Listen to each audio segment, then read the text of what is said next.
Pero hoy vamos a tener que cerrar esas heridas en el nombre de Jesús. Porque una cosa es estar en una batalla con una herida, pero tenerla cicatrizada en el nombre del Señor. Diga, hoy se cicatrizan mis heridas porque voy a crecer, porque yo fui destinado para el crecimiento. Amén.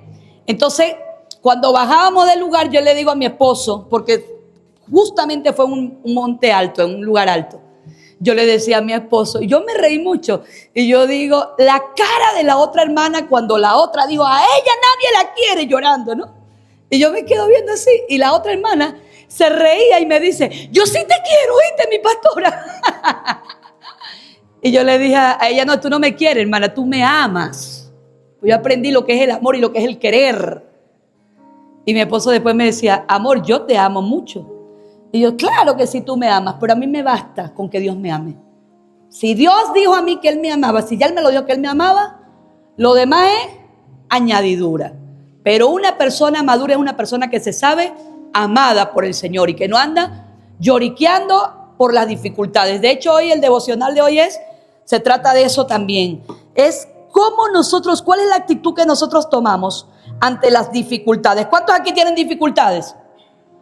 Diga, todos tenemos dificultades. Entonces, ¿qué quiere decir eso? Que todos estamos viviendo batallas, porque cada batalla es una dificultad y va a depender de nuestra respuesta delante de las dificultades, si creer o desanimarse. ¿Cuántos deciden creer hoy aquí? Porque desanimados ya estamos unos cuantos, Entonces hay que tomar la posición hoy de creer, porque para el que cree, diga, para el que cree. Esto no es para el evangélico, para el católico, no, para el que cree. Todo, diga, todo es posible. Bien, vamos a profundizar hoy en esta palabra porque vamos a aprovechar bien el tiempo, sabiendo que el tiempo es vida, ¿verdad? El título de la enseñanza de hoy se llama El Triángulo de las Bermudas. Hemos escuchado, ¿verdad?, en algunos casos, algunos mitos inclusive, leyendas y otras, pues informaciones veraces acerca de este Triángulo de las Bermudas. Y esto está en el Océano Atlántico y es conocido como el Triángulo de las Bermudas porque justamente allí se unen tres vértices. Una es Miami, la otra es Puerto Rico y otra es las Bermudas realmente. ¿Qué sucede allí? ¿Qué es lo que se ha hecho famoso este lugar? Primero, porque eres muy transitado. Dentro de todos los océanos que nosotros tenemos, es uno de los más transitados. Muchísimo tránsito terrestre y aéreo. Se dice que en ese lugar han habido muchísimos accidentes, tanto aéreos como marítimos, y se habla también de que lo que sucede es que en esas partes la superficie es muy baja, entonces quiere decir que por eso es que los navíos tienen accidentes. Hay mitos y hay algunas historias también y leyendas que dicen que ahí existe la Antártida, o sea que en esa parte, la Atlántica, perdón, que está allí una ciudad debajo de esta, y otros que dicen que son los extraterrestres que succionan también, y otros que son los extraterrestres que se llevan las naves y todo lo demás. Esto pues no es ni científicamente ni bíblicamente comprobado, son esos mitos y leyendas, pero no es el Triángulo de las Bermudas que yo le quiero hablar a usted en esta mañana. Como el triángulo tiene tres ápices o tres vértices o tres puntas, pues le quiero hablar de esas tres, que puede ser que nos esté hundiendo, como puede ser también que nos esté inutilizando o inclusive que esté desapareciendo nuestra vida en el Señor.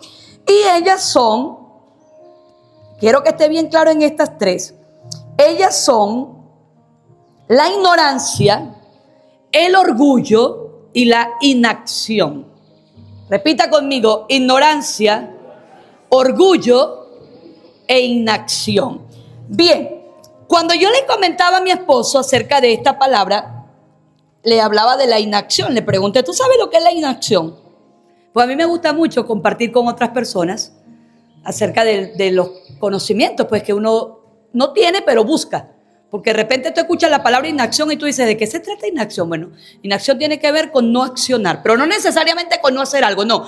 Con no hacer algo porque no le tomas interés o porque no le das importancia. Algo así como la procrastinación, que no es lo mismo tampoco que postergar.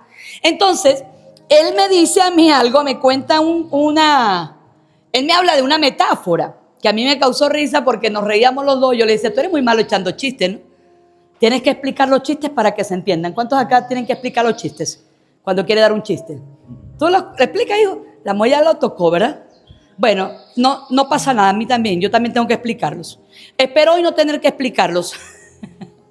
Él me contaba acerca de 3 pajaritos, que estos 3 pajaritos estaban en una ramita que estaba a punto de caerse, y esta ramita solamente era una brisita que pasara y ella se iba a caer. En eso apareció un cocodrilo gigantesco al lado de el árbol donde estaban los pajaritos en la ramita, y los pajaritos, ellos se quedaron viendo al cocodrilo y decían, como que tiene hambre y como que nos quiere comer. El cocodrilo decía, nada más que sople un viento fuerte y estos pajaritos son pan comido. De repente sopló el viento, porque es que el deseo y la intención fue escuchada.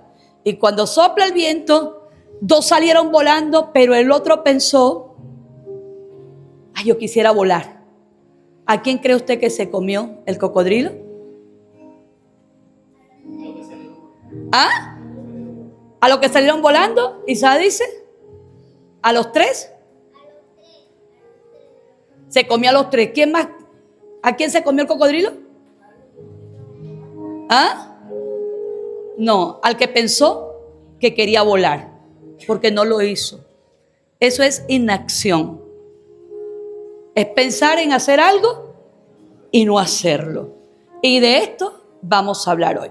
Bien, la ignorancia. Vamos a comenzar por la ignorancia, porque vamos a identificar bien nuestro tema de hoy, ¿sí?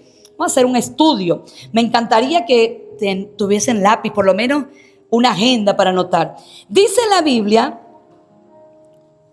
primero vamos a leer esto, Efesios capítulo 6, versos 2 y 13. Porque nuestra lucha no es contra carne ni sangre, sino contra principados, contra autoridades, contra los gobernantes de estas tinieblas, contra espíritus de maldad en los lugares celestiales. Bien, primero desglosemos. Nosotros no tenemos una lucha, diga, con la gente. Diga, yo no tengo lucha con la gente. ¿Con quién nos luchamos nosotros más? A ver, comenzando desde la iglesia, ¿con quién nos luchamos más? ¿Ah? Con la pastora. Sobre todo cuando dice algo que yo creo que no está bien decirlo. Entonces, diga, mi lucha no es contra la gente. Y dice, sino contra principados. Diga, principados. ¿Saben lo que es un principado?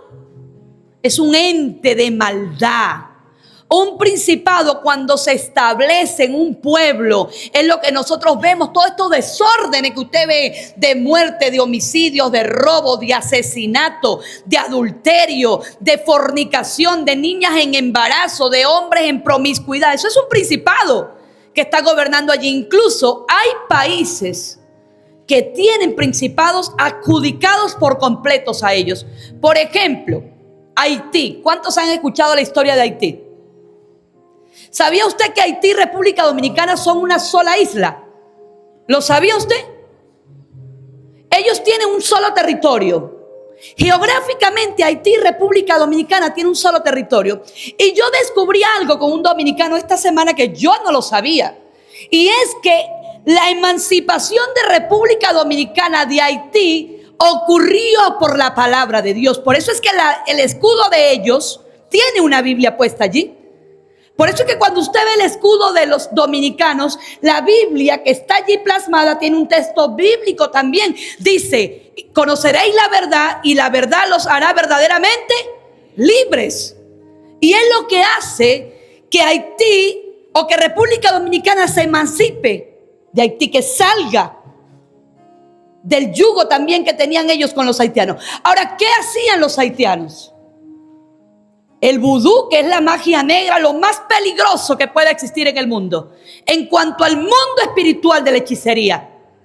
Pero ¿cómo viven los haitianos y cómo viven los dominicanos desde la perspectiva social? desde la perspectiva espiritual. ¿Cómo se marca eso allí? Mire, yo solamente les recomiendo un documental de un muchacho que se llama Araya, que habla de Haití. Primero, su moneda es sin valor.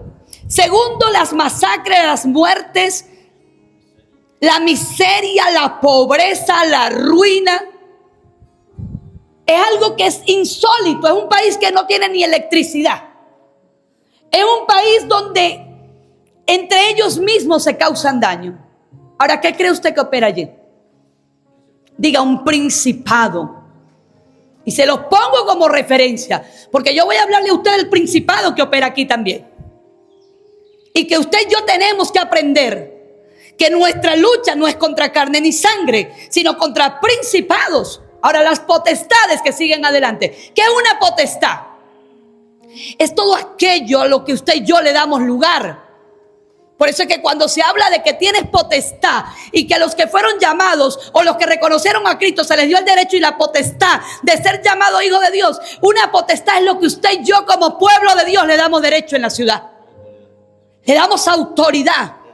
Mire, yo le decía a mi esposo algo impresionante, que para estar al frente de una institución donde no hay temor de Dios, no se puede ser un creyente verdadero. Eres objeto de la corrupción también, porque vas a trabajar bajo esa potestad. Tú no tienes potestad sobre eso, la potestad la tienen sobre ti. Y yo le explicaba a él acerca de los amigos de Daniel y del mismo Daniel. Daniel no fue gobernador de Babilonia, José sí fue en Egipto, porque fue un caso muy diferente. Y sin embargo, cuando José muere, y muere también el faraón que conocía de José, dejaron ya de tener los beneficios que tenía el pueblo de Israel y los comenzaron a oprimir. ¿Por qué? Porque ellos no tenían potestad sobre ese territorio. ¿Y sabes por qué? Porque ellos no pertenecían a ese pueblo. Pues Daniel y sus amigos tampoco tenían esa potestad. Porque en la primera de cambio, cuando los amigos no se quisieron inclinar, los lanzaron al horno. Y Daniel, cuando tampoco quiso dejar de orar, lo metieron en el pozo de los leones. Entonces quiere decir que la potestad la damos nosotros. Por eso es que hoy también tenemos que reconocer que si hay cosas que hemos estado haciendo nosotros y que han estado abriendo operaciones demoníacas en nuestras vidas, es porque le dimos el derecho y la potestad de hacerlo contra nosotros. Pero hoy, diga hoy, reconociéndolo y sabiéndolo, le quito la potestad al enemigo y me entrono yo con el Señor en el nombre de Jesús. ¿Cuántos aplauden al Señor por eso?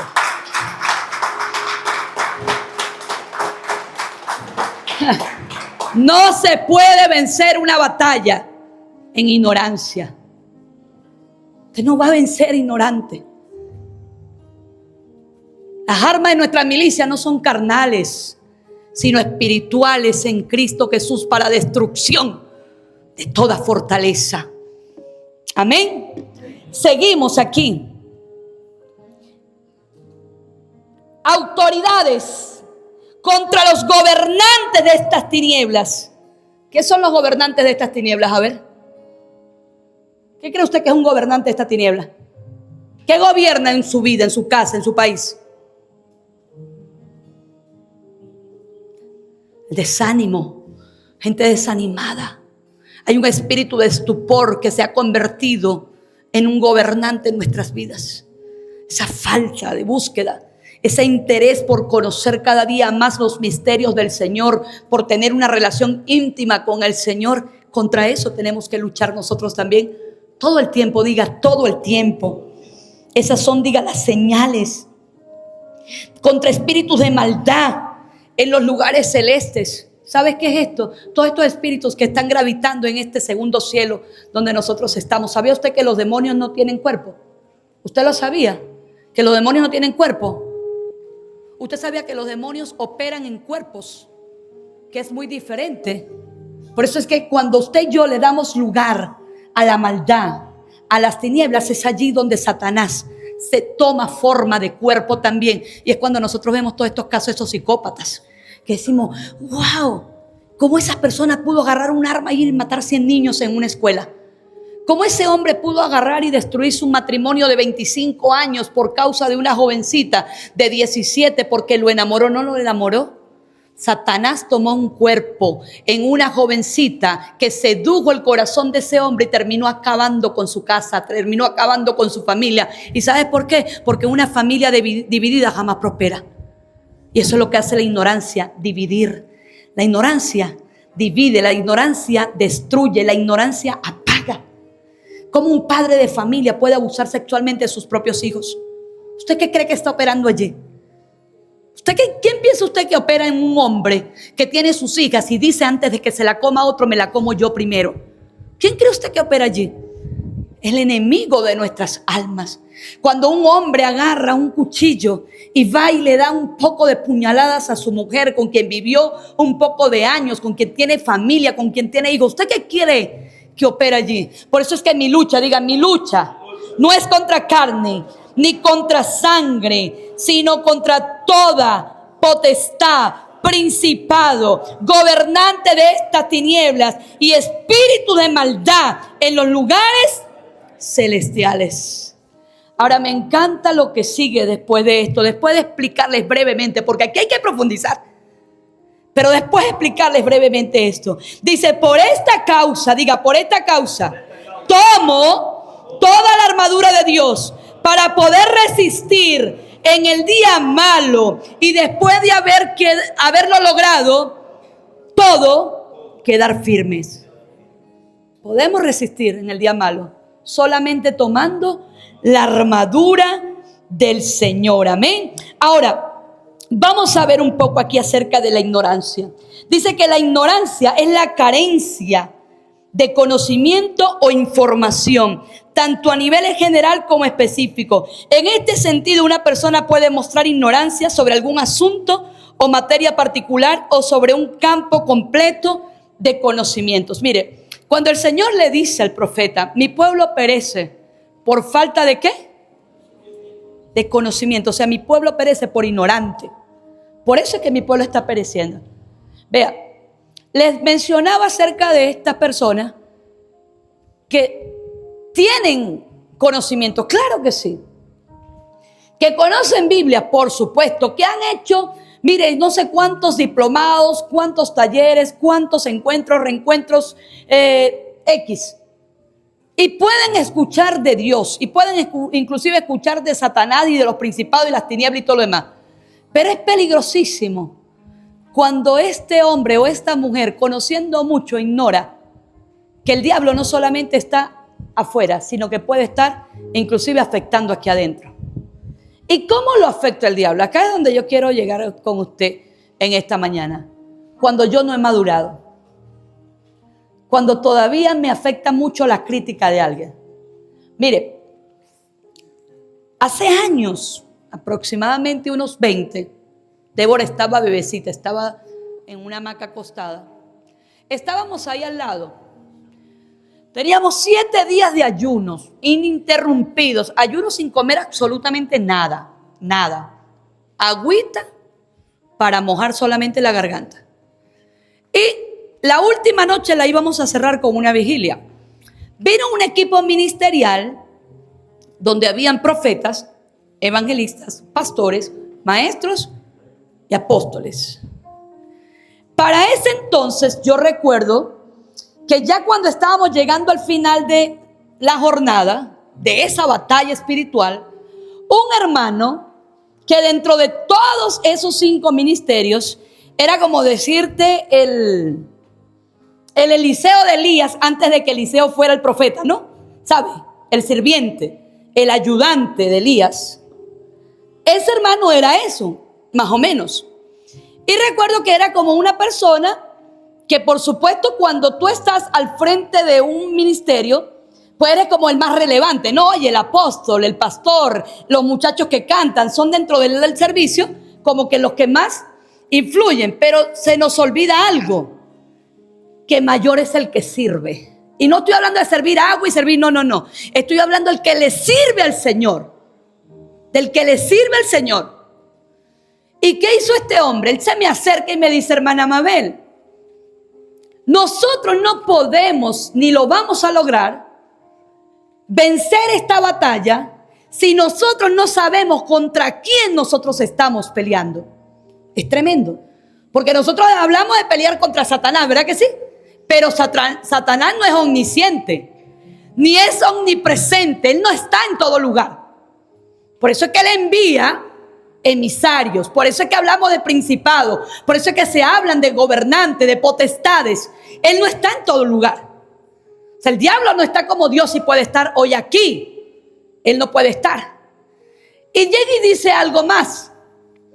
Cuando nosotros descubramos contra quién realmente que estamos peleando acá en este pueblo, lo vamos a echar. Pero lo vamos a echar a patadas. Hermano, fue impresionante. 20 años atrás te estoy hablando. Débora estaba bebé. Y de repente yo entro a la casa, era al lado. Alejandro, Dios te bendiga. Alejandro estaba justamente en ese equipo cuando llegaron esos muchachos. Y cuando yo entro al fondo de la casa de mi mamá, yo voy a buscar a ver a Débora, porque cuando uno tiene un bebé pequeño, uno está pendiente de los bebés, ¿verdad que sí? Voy a ver a Débora. Cuando voy a verla, ni me asomo bien porque siento que no se mueve. Creo que está dormida. Pero veo en la esquina, en el esquinero de esa casa, una sombra negra con un pantalón de ese color que carga el hermano, una camisa negra, pero no tenía zapatos. Tenía las patas de un macho cabrío. Y yo salí corriendo. No te estoy contando un sueño, te estoy contando lo que vi. Esto no es un sueño. Salí corriendo asustada. Yo iba caminando rápido y yo sentía que esa entidad venía detrás mío caminando, corriendo. Cuando yo lo siento atrás, el hermano viene. Había aquí donde ellos tienen hoy el tanque de agua, había una mata de guayaba grandísima. El hermano viene frente a mí y me dice, ahí está, hermana. Cuando él dice, ahí está, yo volteé inmediatamente. Y cuando yo volteo, lo veo el rostro. Y no era una persona, era un animal vestido de militar, pero era un lobo. Y comenzó a aullar. ¿Sabes cuándo? Cuando el hermano dijo, saquémoslo a patadas. Y le comenzamos a dar entre todos los que estábamos. Y ellos fueron 8 los que vinieron. Y nosotros estábamos aquí en ese momento, ya era muy tarde de la madrugada. Y no éramos ni 5 los que estábamos aquí. Con ese equipo de trabajo que vino a establecer este ministerio que hoy usted tiene aquí como bendición, que es esta casa. Y recuerdo que en ese instante fue donde yo pude ver a un demonio personificado en un animal. Quiere decir que Satanás toma forma también de animales. Pero ¿sabe qué era lo que el Señor nos reflejaba a nosotros en este tiempo? Los lobos disfrazados de ovejas dentro del redil del Señor. ¿Y sabe qué es un lobo? Es el que quiere destruir la oveja. ¿Sabe qué es un lobo? Es el que quiere acabar con la manada.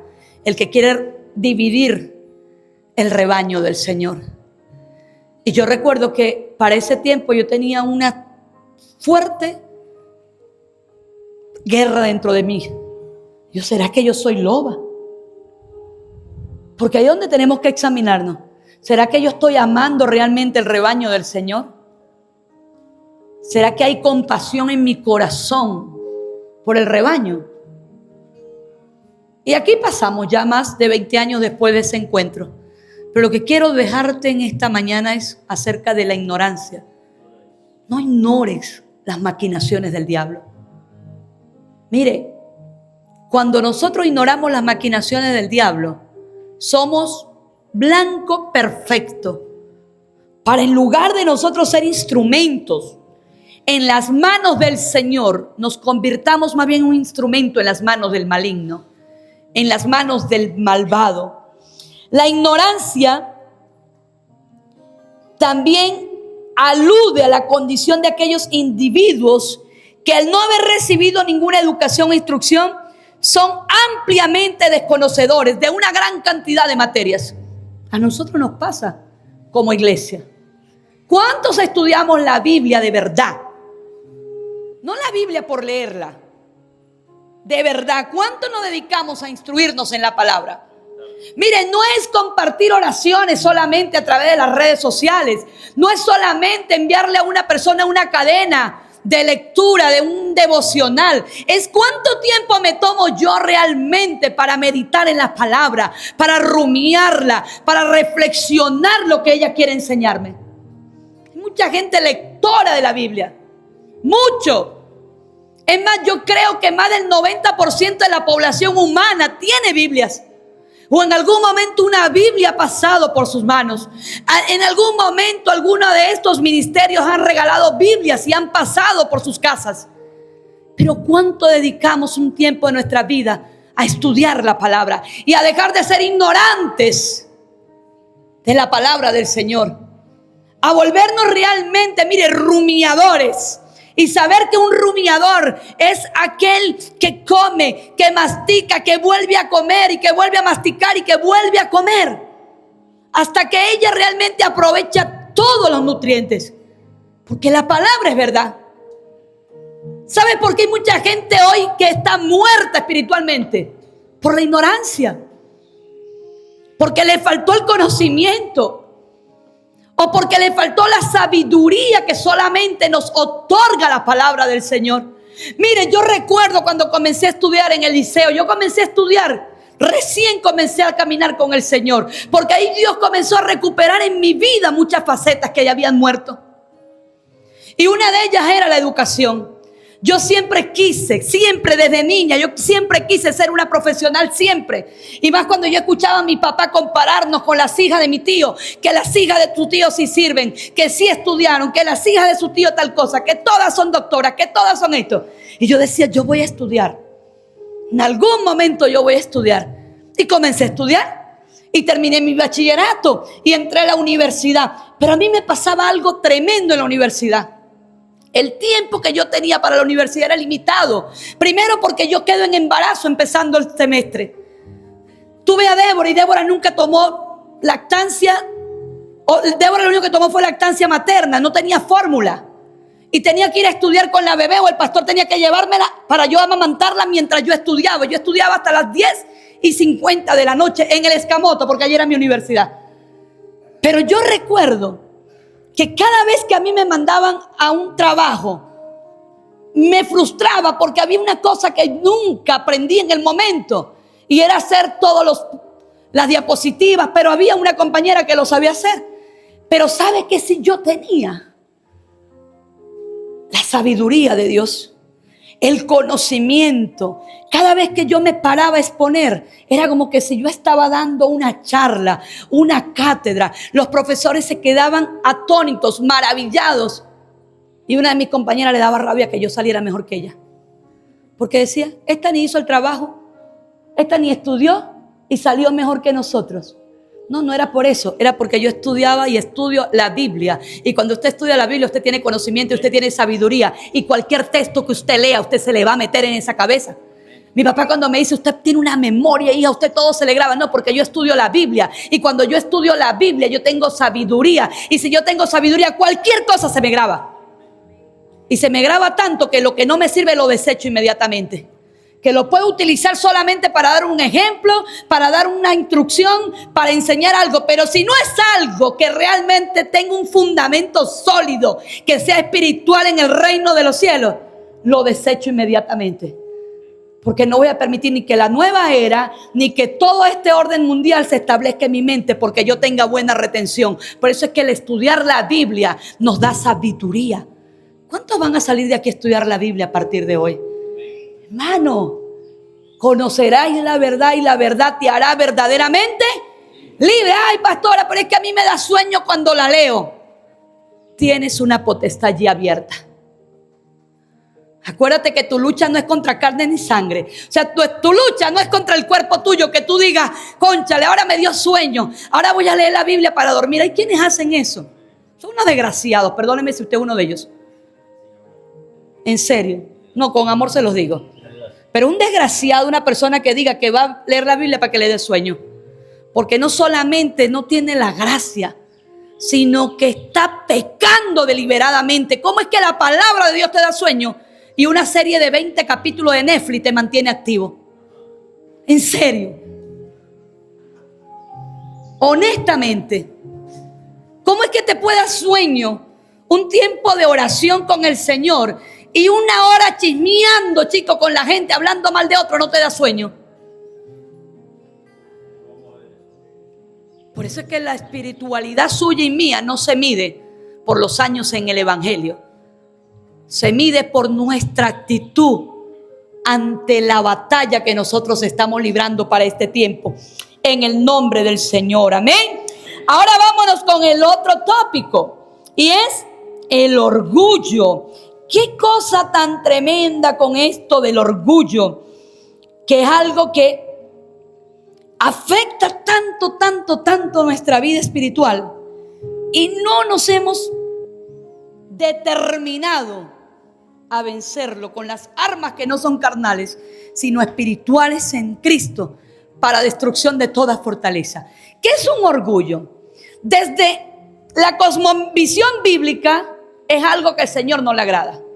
Para nada, al Señor no le agrada el orgulloso. De hecho, dice la Biblia que el orgulloso el Señor lo resiste. ¿Sabes por qué? Porque el orgulloso es como el pecado de hechicería. Wow, cuando yo leí eso en mi vida, yo dije, Dios, si el orgullo es como pecado de hechicería, quiere decir que todo cristiano orgulloso no te está sirviendo a ti. Que el cristiano orgulloso espiritualmente está del otro lado o del otro bando. Por eso cuando la Biblia dice que el Señor al orgulloso lo resiste, quiere decir que no tiene nada que ver con él. Pero dice que al humilde, ¿el qué? Lo atiende. ¿Y sabe lo que significa cuando Dios te atiende a ti porque eres humilde? Quiere decir que para ti no hay nada imposible. ¿Por qué? Porque tú cuentas no solamente con la autoridad del Espíritu Santo y el nombre de Jesús, sino con el respaldo del mismo Dios Padre Todopoderoso. Ahora, el orgullo, desde la perspectiva de la sociedad como tal, es un sentimiento de satisfacción por los logros, capacidades o méritos propios o por algo en que una persona se siente concernida. Por ejemplo, me siento muy orgullosa de servirle al Señor. O me siento muy orgullosa de este premio que yo he recibido. O me siento muy orgullosa del título que yo he obtenido. Desde la perspectiva social, no es malo. ¿Cuándo no es bueno eso que fue bueno? Cuando le quitamos la gloria a Dios y la tomamos nosotros. Mire, yo les voy a confesar algo que yo viví mucho, el orgullo. Yo le voy a decir, yo le abro mi corazón a usted aquí porque de repente a usted todavía le cuesta reconocer muchas cosas en su vida. Pero yo era súper orgullosa. Cada evento que nosotros hacíamos, yo me jactaba. Esto lo hice yo porque yo soy demasiado guerrera, yo soy valiente, yo soy una tipa echada para adelante, lo que yo me propongo yo lo logro, porque yo, ¿saben? ¿No? El yo. Hasta que Dios tocó solamente una partecita de mi vida en una de las ferias que nosotros hicimos. Me bajó los humos por completo. Mire, un evento de más de 300 artistas. Te estoy hablando de 300 artistas. 100 de ellos vinieron de aquí de Boavista en 2 autobuses que alquilamos, que los pagamos en su totalidad. Los otros venían unos de República Dominicana, otros vinieron de Colombia, otro vino de Puerto Rico y los demás eran de acá, de Venezuela, de diferentes estados del país. Entre ellos de Valencia, de Guárico, de muchos lugares. 4 hoteles de Santa Elena completamente alquilados y todo lo pagamos. Un sonido de 44,000 reais y todo lo pagamos. Pero a mí se me olvidó algo. Que ese premio no era mío. Que la gloria no era mía. Que la gloria era del Señor. Y yo estaba orgullosa, altiva, soberbia y sobrada. A tal punto que yo no quería que nadie me quitara el protagonismo. Que nadie. Que era yo y nadie más que yo. Me llama una persona, hermana Mabel, por favor, para que me deposite los 80 bolívares de los libros. Esa orgullosa que había pagado todo, según ella, que le había dado de comer un poco de gente, que había cumplido con hoteles, con el pago de sonido y todo lo demás, no tenía 80 bolívares para pagar unos libros. Y lo peor no era eso. Lo peor es que era de otra pastora que me estaba cobrando. Y entonces el orgulloso no quiere quedar mal para que no hablen de él, según él, por el que dirán. Y comencé yo a pelear. Iba yo en mi camioneta que Dios me había regalado. Esa no la compré, Dios me la regaló también. Y yo iba en la camioneta peleando, que no sé qué, ¿cómo es posible que después de tanto de la feria no me hayas quedado pero ni un real? ¿Qué tal? ¿Sabes? Peleando, endemoniada, porque un orgulloso es un endemoniado. En eso, saqué la cabeza como una loca, porque un endemoniado está loco, de la camioneta y le pegué un grito a Dios. ¡Dios! ¿Cómo es posible que tú me das tantas cosas y esto no me lo vas a dar? Y mi esposo, gracias a Dios por mi esposo. Amor, así me habló. Amor, ¿tú no te has dado cuenta de todo lo que Dios ha hecho a través de tu vida? Quédate tranquila, sea agradecida. Agradece por la gente, amor, que cree en ti. Wow, eso me llevó a reflexionar. Llegué a mi casa. Comencé a llorar, a llorar, a llorar. Le pedí perdón a mi Señor.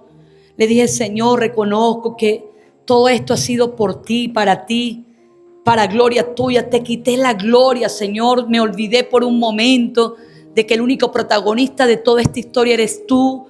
Todo lo que se pueda ver en mí es gracia tuya, nada más. Todo lo que yo pueda hacer fue tu favor solamente. Y me meto al cuarto a buscar un bolso porque nos íbamos de viaje en la madrugada. Y yo le digo a mi esposo, oye, el hermano Darío Anzuategui nos regaló unos CD, porque los hermanos traían CD, nos regalaban. Nos regaló unos CD, voy a buscar esos CD, ¿vale? Ese hermano cantó la primera noche, porque había fiesta de 2 días, ¿se acuerdan? Eran 2 noches, no era una noche, eran 2 noches full artistas. Y cuando yo voy a buscar el CD, porque nos íbamos de viaje, yo dije a la hermana, yo cuando llegue allá que mi esposo cobre el sueldo de él, iba a esperanzar en el sueldo de mi esposo, pues yo le pago y después vemos a ver, vamos por fe, por porfiado era que íbamos. Y cuando yo meto la mano, yo siento eso que nos gusta a nosotros cuando estamos limpios. Oye, un paquete, y yo, ya va, ¿qué es esto? Y saco así. Puro billete de 50, esos que tenían el elefantico, ¿se acuerdan? Un manojo de billetes, todos amarraditos, que me dio para pagarle a la hermana y un poquitico que nos sobró. Y el Señor me habló y me dijo, si no te hubieses quejado y si no me hubieses quitado la gloria, yo te habría dado más de esto. Wow. Por eso yo aprendí algo. Ya yo no hago nada yo. Lo hacemos todos nosotros. Esto no es mío, esto es del Señor. La iglesia no es mía, la iglesia es de Cristo. El protagonista aquí es Cristo. Cuando hago un evento, a mí no me importa si se lleva la gloria de repente fulano, sutano, mengano. No, la gloria es del Señor igualito. Si aquel aparece en mi flyer, no importa. Antes no me gustaba ni que aparecieran por ahí cerca mío, porque yo no quería que la gente después dijera, eso lo hicieron ellos. No, esto lo hizo el Señor. Y cuando usted sabe que eso lo hizo el Señor, usted va a trabajar con gente. Es la única forma de poder contar con el respaldo de la gente también. Porque ¿quién quiere andar con un orgulloso? Sinceramente, si usted anda conmigo todo el tiempo, yo te digo, vámonos, hija, y vamos a llegar a tal sitio y vamos a buscar tal cosa. Pero yo a ti te relego siempre. Y ya va, déjame que yo hable. Espérate, déjame que llore. Ya va, déjame que yo recoja la ofrenda. Ya va, déjame que yo soy el que doy el consejo. Ya va, espérate. Ella quiere andar conmigo. Mire, tienes que tener un problema existencial muy grande. Sentirte menos inferior que cualquier cosa para usted querer andar con alguien así. Por eso es que el orgulloso, el Señor lo resiste a tal punto que hasta la misma gente que se nos rodea, en algún momento puede ser que nos acompañen, pero no nos van a acompañar jamás de los jamases, porque el orgulloso, el Señor lo resiste. Amén. Ahora vámonos con el último, que es la inacción. Wow, esta inacción es tremenda, porque antes de irnos a la inacción, les voy a contar algo acá también que dice Filipenses, capítulo 2, verso 4. Dice, no se ocupen solo de sus propios intereses, sino también procuren interesarse en los demás, o en los intereses de los demás. Un orgulloso no le importa más nadie. Un orgulloso es él y solo él y nadie más. Una persona que ha vencido el orgullo sabe que necesita, diga, necesito de los demás. Yo necesito de verdad de la gente. Honestamente. O sea, para hacer cosas necesitamos de la gente. Inclusive hasta para trabajar con nuestro carácter. Mire, yo doy gracias al Señor por todas las personas que Dios ha puesto en mi vida. En algunos fui muy ignorante. Con algunos fui una persona súper orgullosa. Algunos me amaron y me aceptaron y me perdonaron y siguieron caminando al lado mío, sabiendo de que yo estaba en ese proceso también de madurez. Otros se fueron, los amo, los bendigo y digo, wow, cuán aporreados también se pudieron haber ido por mi causa. Pero lo más importante es de esto, que nosotros tomemos una actitud de transformación y de cambio. Porque cosa terrible es cuando no queremos un cambio en nuestra vida, ¿verdad? Cuando sabemos que lo estamos haciendo mal y sencillamente persistimos allí porque consideramos que mal está el otro. Yo no. Por eso es que dice la Biblia que no nos hagamos sabios en nuestra propia opinión, que no nos fiemos de nuestra propia prudencia, sino que confiemos en el Señor. Y el Señor hará en el nombre del Señor. Amén. Y la inacción, que es el último de las ápices de este triángulo, significa la falta de acción, la ausencia de actividad o una omisión de hacer algo que debería hacerse. ¿Qué deberíamos hacer nosotros realmente? ¿Ah? ¿Qué creen ustedes que deberían hacer? ¿Ah? Mire, acá no lo dice la Biblia. Incluso dice que la inacción en la Biblia se entiende como un pecado de omisión. Mire, dejar de hacer algo no es solamente, o sea, bíblicamente, no es, no lo quiso hacer. No, es un pecado de omisión.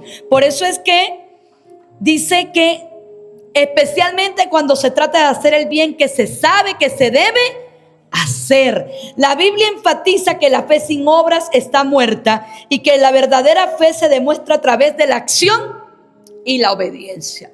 Hace años yo pasé por un periodo, incluso lo conté, una parte en la prédica Búscate un amante, que esa prédica o ese fragmento de ese video han llegado a más de 2 millones de personas y muchísimas personas están siendo restauradas por contar parte de un testimonio. Pero esa parte de la inacción en mi vida particular, en cuanto a lo que es saber hacer lo bueno y no hacerlo. ¿Cuántos saben que servir es bueno? ¿Cuántos lo saben? ¿Y cuántos dejamos de servir porque estamos resentidos? Porque estamos dolidos, porque estamos abatidos. Mire, a mí me pasó algo muy tremendo. Hubo una temporada en mi vida donde nunca estuve sola, nunca. Y cuando hablo de sola, no estoy hablando de soledad en el sentido figurado. Estoy hablando de ese poco de gente que tienes al lado, pero te sientes solo igual.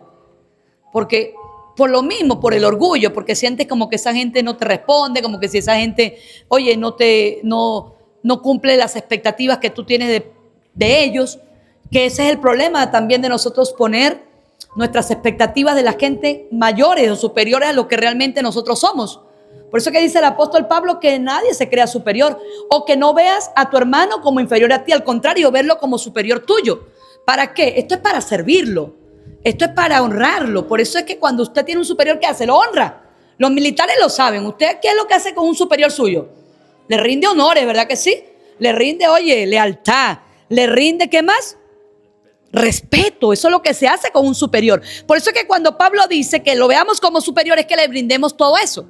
Lealtad, respeto. Pero a mí me pasa que como yo estaba tan cargada, llena de mucha gente alrededor, pero estas cargas no son cargas de repente que eran mías, eran innecesarias. Y no hablo de la gente, hablo de mí. Porque el problema está en cuando uno siente que ¿qué somos nosotros, verdad? Lo que les habla del orgullo. Porque yo hago, porque yo sirvo, porque yo sí hago. Eso a mí me pasó. Y recuerdo que hubo una temporada donde cada vez que a mí me llamaban de algún número telefónico de un pastor, yo no lo atendía. Yo no lo atendía. Pero yo decía, ya estos pastores vienen a que por favor le atienda a fulanito. Porque así éramos nosotros acá. para que recibiéramos a los misioneros, para que lleváramos a los misioneros, para que atendiéramos a los misioneros. Hermano, y te estoy hablando de misioneros de 8 hacia arriba. No eran grupos, nunca fui misionero. Siempre eran numerosos. De 8, una vez tuvimos 60, ¿recuerdas? Que tuvimos 60 personas viviendo en mi casa, comiendo, durmiendo en el patio, en el porche, en la sala, en el baño, en la cocina. Un baño para 65 personas con nosotros durante varios días, porque ellos vinieron de una base misionera en Macapá e iban a ser distribuidos a diferentes continentes, y los vuelos en Venezuela siempre fueron más económicos. Todos iban para China, otros iban para la India, otros iban a África, pero se iban por Venezuela. Y nosotros lo atendimos. Cuando empecé a ver los números de esos pastores, yo no quiero atender. Y mi amor me decía, amor, pero yo no quiero, no me da la gana, estoy cansada. Sin darme cuenta de algo, que estaba haciendo un pecado de omisión. Porque tú puedes estar cargado y tú puedes estar cansado, pero quien te descarga es el Señor.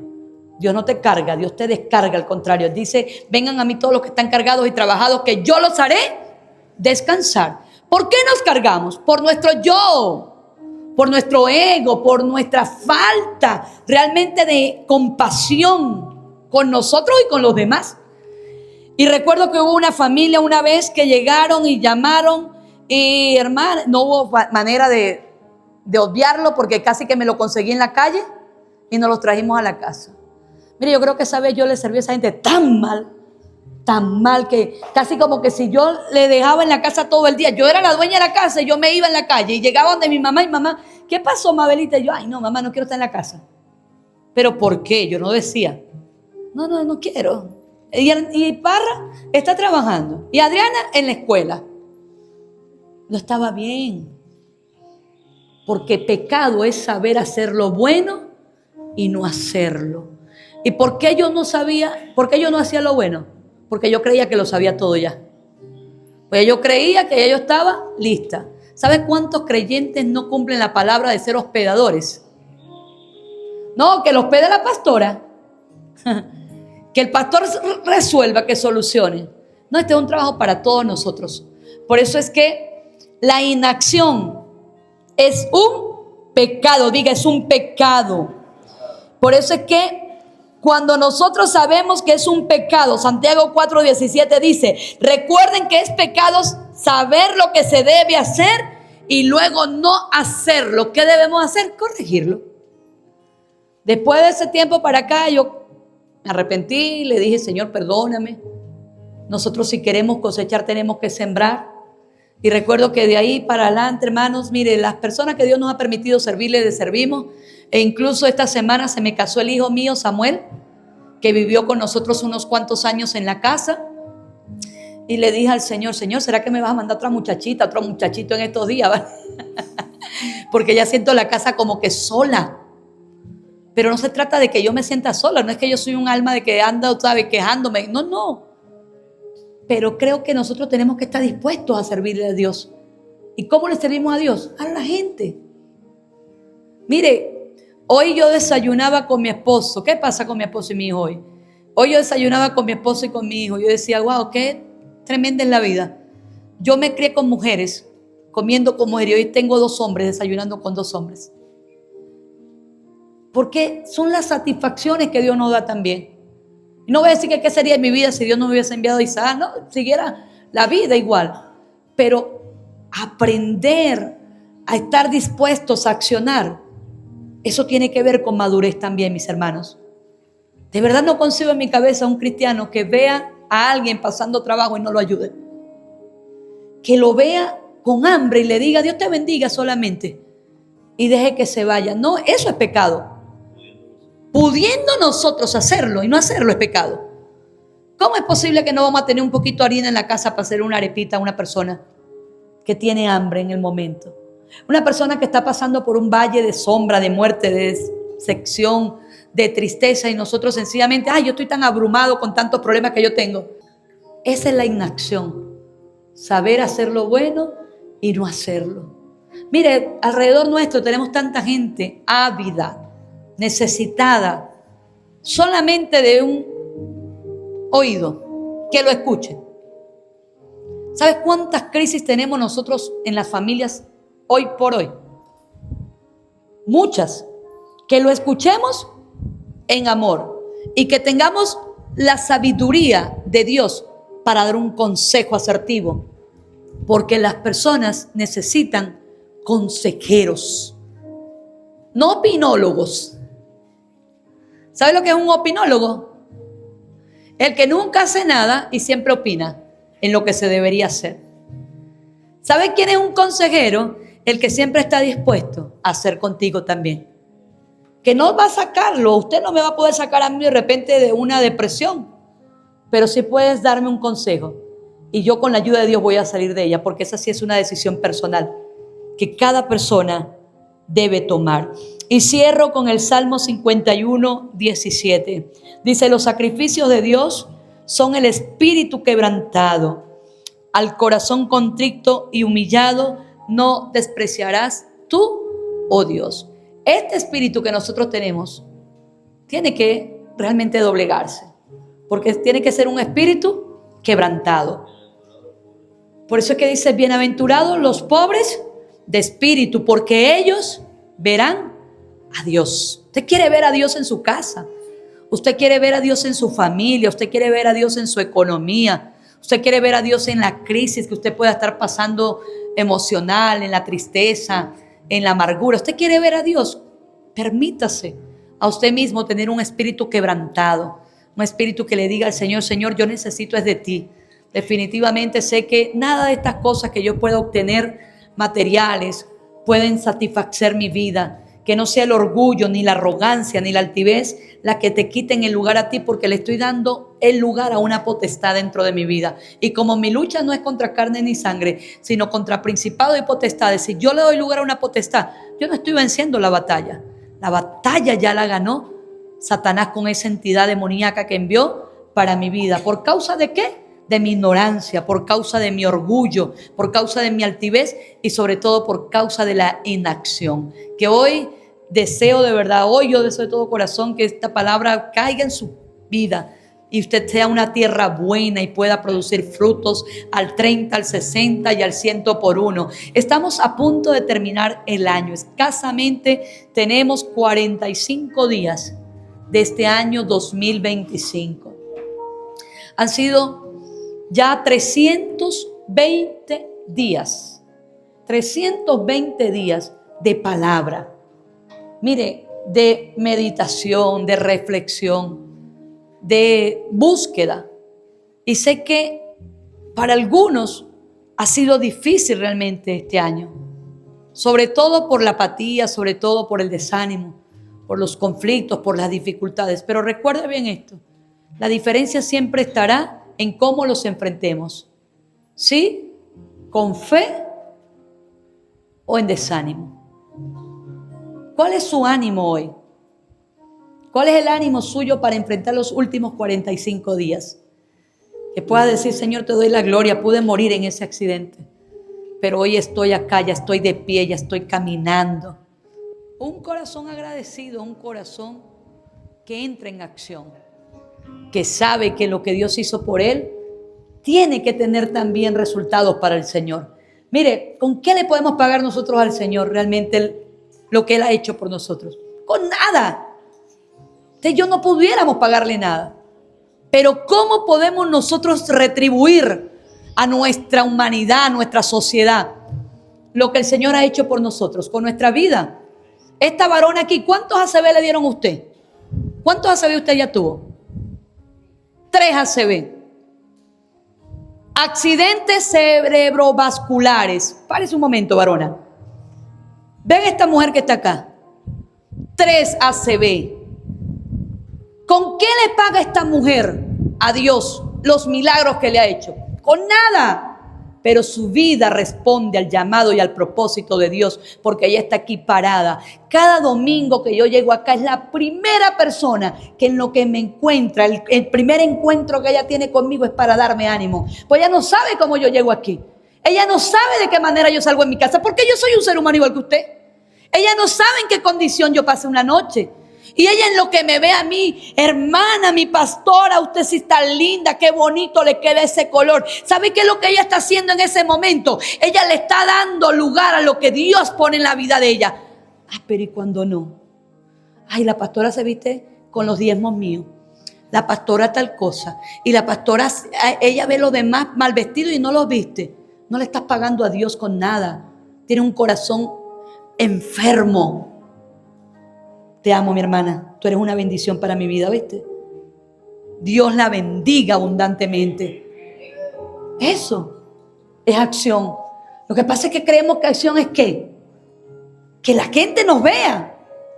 A mí me ven porque yo soy una novedad, dirá mi esposo. Desde que yo decidí creer al Señor, decidí, si me iban a criticar, que me criticaran haciendo las cosas para el reino. Romper límites. Pero ¿y si no me vieran?